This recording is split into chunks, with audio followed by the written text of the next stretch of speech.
Be nice. Who the fuck is this guy magically casted there?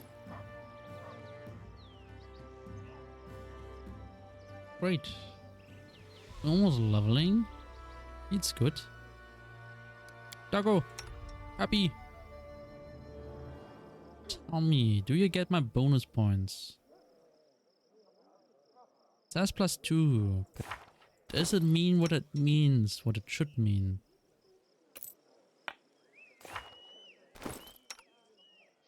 I think it does. Yes, it does. Nice. It stacks. Very good. Why is that so loud? Jesus. Alright. Damn. That was so much talking. 2 hours talking. I'm dead. Birtle, I don't know who you are. I'm not talking with you. Fuck. A young dwarf, red-haired, neat and surprisingly clean-shaven, stands leaning against a sledgehammer. He's busy reading some book. As you approach, he looks up and bows slightly. Greetings, Your Grace. I'm Rodel, blacksmith. What can I do to help you? I'd like to see your goods. It's Your Grace's wish.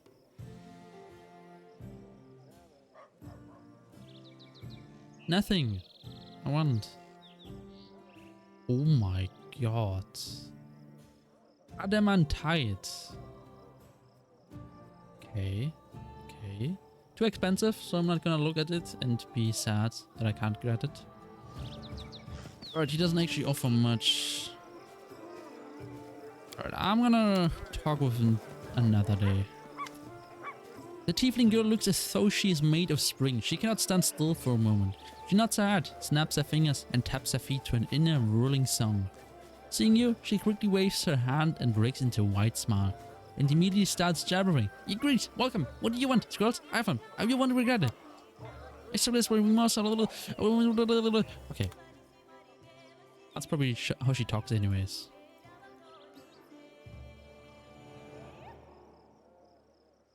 Okay, she gives me various spells.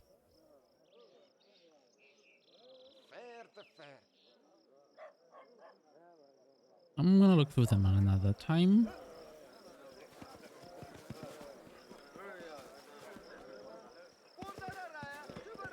What's in wait for me there? I'm chilling there. Oh, what's this?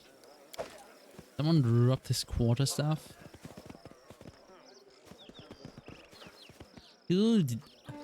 Battery, Hildia. I didn't want to talk to you. Hildan. You see a stout man suited in a well-worn armor. His face is framed with silvery stubble and his flashy nose is red and pockmarked. He radiates perfect calm. As you approach, he bows, respectfully and with dignity. Hilland, Your Grace, Captain of the City Guard. Oh, young dwarf girl salutes you awkwardly. Delia, assistant to the captain. Happy to serve you, Grace. I don't remember hiring a guard captain, or any guards for that matter. I came here from Resta with a dozen of my best guards, by order of Lady Jamandi Aldori. Your Grace, I hired the rest from among the locals. Don't you worry, Your Grace, we are not the subject of the barony. We've sworn to serve you faithfully and loyally, and you can count on us. Besides, we draw our salary from your chest. The captain looks at the female guard raising his brows, then sighs and looks at you. Because every one of us is ready to die to protect Your Grace. There's still some work to be done when it comes to discipline. You know the dwarven author, Baldric Sabras, Garlic Tundras? The name escapes me. My boneheads used to read his books about guards due to right on guard duty. I have to teach them a lesson or two. I like to learn something about those who serve me. Oh my god. Holland, do the guards have everything they need? There's sufficiently munitions and supplies, Your Grace. The salary is fair. We've enough to buy toys for the kids and a jug of beer when the shift is done. Of course, the town is growing. It'd be nice to expand the ranks, but we can manage that ourselves. I have to go. What the fuck? Who just talked to me like that? Sounded like someone was mad. Trail me.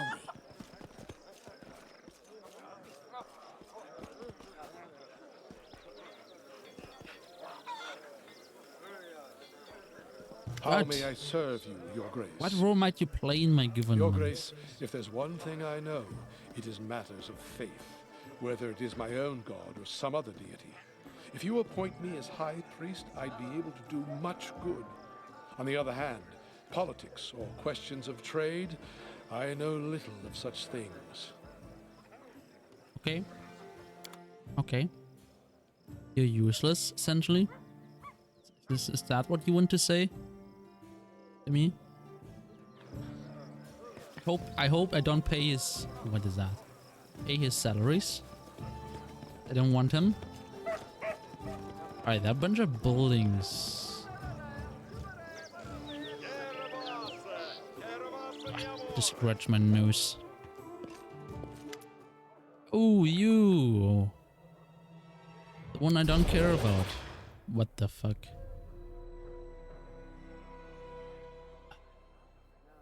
I'm so tired of reading this. It's so much suddenly. The turmoil is suddenly over, but you see fear in Cass. Okay, let's read from the start. A tense silence hangs over the house. Cassie, your tiefling friend, emerged from the shadow, but her eyes are staring into the distance. She seems to look right past you. No. Cassie, the turmoil is suddenly over, but you see fear in Cassie's eye. Her blue eyes. It's you. I wanted to say... Knowledge, arcane, check pass. What just happened? That is surely not regular travel between planes. The girl closes her eyes and clenches her fists, obviously in the grip of a strong emotion, but one you cannot read. I knew it couldn't last forever. Why did he even make this rule? If he knew it would be impossible to keep. He takes a deep breath, opens her eyes and speaks with a firm resolve. Come what may, you should know, Sam, that the person you know by the name Cassie does not exist. My real name is Kalikke, and oh, it's a long story. There's such stories are better told besides welcoming fire. Will you hear me out? No, actually I don't want. Alright, let's go. Kalikke, the girl rests her hat on her arm and stares off into the distance, lost in memory. Stories by the fire. In the desert where I was born, my fondest memory. When the day is done, hosts and guests, parents and children, friends and rivals all gather by the fire under the stars to tell their tales. All they did, all they witnessed, all they heard from other travelers, and the whispers carried by the desert wind. My sister and I often snuck in to hear these stories, hiding in the shadows just by the circle of the light and warmth. We are hellspawn, you see, tieflings are unwelcome guests in Cordera, unblessed by the light of merciful serene Re. We grew up sleeping in a common tent, scavenging food here and there like orphans, all but outcast and disowned. We were 13 when we left and set off to find happiness in the cities. Everyone we left behind sighed with relief. My sister and we are twins, but as different as the sun and moon. Her name is Kanira, which means silent flame. She's fire, a cold fire, but one that turns everything to ash. I'm a river, brings me joy to give water to tired travelers, and nurture green shoots. But when I flute, I'm bound to bring death. Girls' eyes are full of sorrow. Despite our difference, we are one. Our lives belong to the divine Nethes, and by his mercy we now live, in turns. While one of us is here, the other sleeps in another plane. And when she wakes up, we switch places, just as you just witnessed. So this is why you didn't remember me when we were talking to Jamandi Aldori. How could I remember you?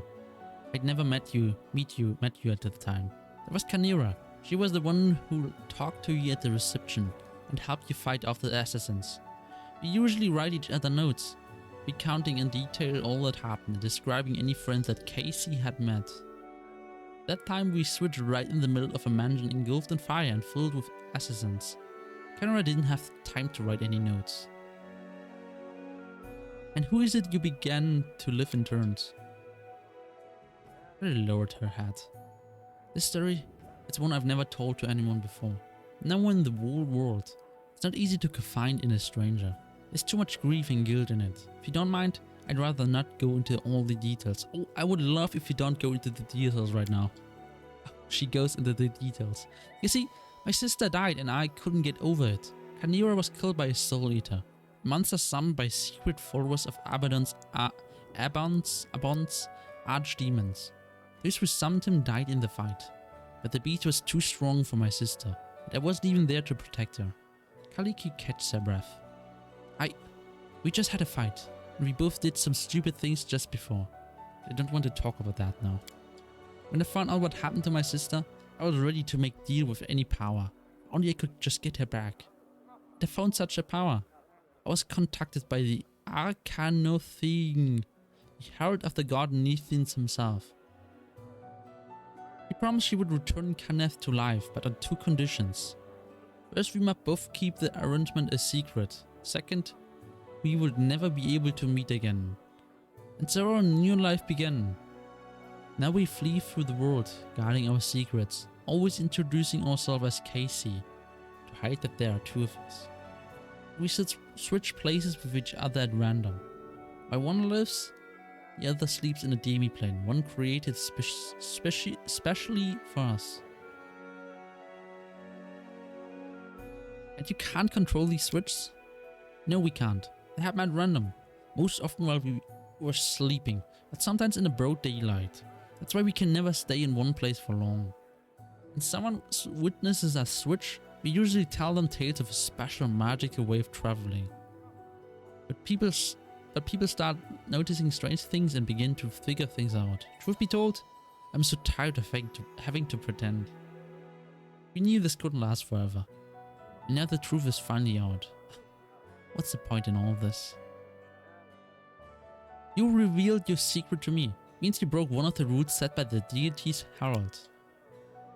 Yes. Will you make me regret this, Sam? I thought you might be someone who could help my sister and me change our fates. Neutral good. What can I do to help? That's actually what I wanted to talk to you about. Kanira was supposed to tell you of an ancient treasury that we've been looking for. Gold isn't the only thing of value in this place. It may contain an ancient relic taken by the Taldan readers from a respected Quadian temple of Nethins. It is an unusual relic called the Disc of the Eclipse.